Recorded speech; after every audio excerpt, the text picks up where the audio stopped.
রোববার ইরানের গুরুত্বপূর্ণ ৩টি পরমাণু কেন্দ্রে হামলা চালিয়েছে যুক্তরাষ্ট্র।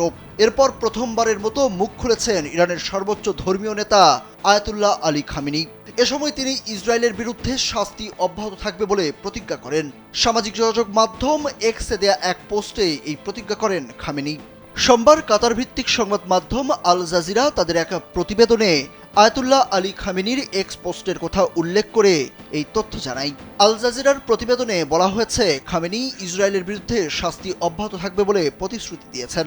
ইসরায়েলের সঙ্গে যোগ দিয়ে ইরানের পারমাণবিক স্থাপনায় মার্কিন হামলা চালানোর পর এটি তার প্রথম সামাজিক মাধ্যমে দেয়া বিবৃতি। কামন ব্রো, এসব অনেক কিছু আসবে আর যাবে, এক্সপার্ট কিন্তু থেকেই যাবে।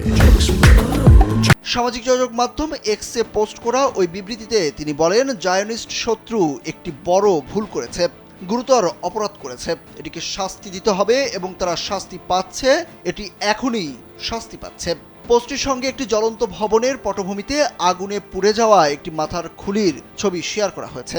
এটির উপর ডেভিড তারকা চিহ্ন আঁকা হয়েছে, যা ইসরায়েলি প্রতীক হিসাবে পরিচিত।